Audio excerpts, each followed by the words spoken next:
तो आज हम लोग इस ब्लॉक को कवर करेंगे और ये है केवी कैच इन एलएलएम्स। हालांकि आज हम लोग इसके आर्किटेक्चर को नहीं देखेंगे, ये हम लोग ट्रांसफॉर्मर वाले सीरीज में कवर करेंगे बिल्कुल इन डेप्थ, जो कि इस वीकेंड से स्टार्ट हो जाएगा यूट्यूब पे। तो अगर तुम्हें यूट्यूब का लिंक चाहिए तो कमेंट बता देना, मैं तुम्हें डायरेक्टली डीएम सेंड कर दूंगा। तो चलो स्टार्ट करते हैं। इस ब्लॉग में हमारा टारगेट है केवी कैच को समझना कि हमें केवी कैच की नीड क्यों पड़ी, क्या इसके भी ड्रॉबैक हैं, तो उसको भी कवर करेंगे। जैसा कि मैंने बहुत सारे वीडियो में एक्सप्लेन किया इस चीज को कि कोई भी एलएलएम कैसे आउटपुट जनरेट करता है। मतलब इस सिनेरियो में एलएलएम एक बार में एक ही टोकन जनरेट करता है। जैसा कि तुम यहाँ पे देख सकते हो, यहाँ पे है आई लव, नेक्स्ट वर्ड है I love teaching, then I love teaching AI.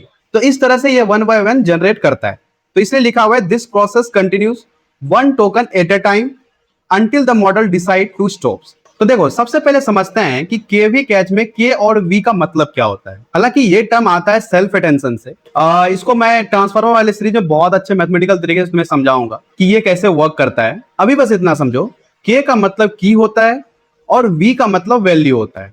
आप समझो की और वैल्यू होते क्या है, तो तुम इसको इस एग्जांपल से समझ सकते हो। मान लो तुम अपने लिए एक बायोग्राफी क्रिएट किया और उस बायोग्राफी में तुम्हारा सारा हिस्ट्री लिखा हुआ है, तुमने क्या क्या किए, तुम्हारा क्या गोल है, तुम्हारा स्किल सेट क्या है और तुम्हारा फेवरेट चीज क्या है, वो सारा कुछ तुमने उसमें लिखा हुआ है। और वो मान लो बायोग्राफी तुम्हारा 300 पेज का है। अब मान लो तुम किसी जॉब के लिए अप्लाई कर रहे हो, तो इस सिनेरियो में अगर तुम किसी कंपनी में जॉब के लिए अप्लाई करते हो तो तुमको उसके लिए रिज्यूमे भेजना पड़ता है। लेकिन क्या हो कि तुम रिज्यूमे के जगह 300 पेज का बायोग्राफी ही भेज दो कि इस बायोग्राफी में मेरा सब कुछ लिखा हुआ है। कि तुम्हें क्या लगता है कि वो कितने दिन में तुम्हारा रिस्पॉन्स आने वाला है? बिल्कुल भी नहीं, क्योंकि वो तुम्हारा 300 पेज का बायोग्राफी कोई पढ़ने वाला तो है नहीं। उसके लिए तुम्हें एक सेपरेट रिज्यूमे भेजना पड़ता है जिसमें कुछ स्पेसिफिक चीजें ही लिखनी होती है। तो ठीक यही की और वैल्यू का मतलब है। मतलब अगर तुम किसी टेक्स्ट को भेज रहे हो किसी एलएलएम को, तो सबसे पहले वो दो चीजों में कन्वर्ट होता है कि चूंकि सेल्फ अटेंशन में एक वर्ड दूसरे वर्ड को बार बार कंपेयर करता है कि तुम्हें डिसाइड करना पड़ेगा कि किस वर्ड का क्या रोल है।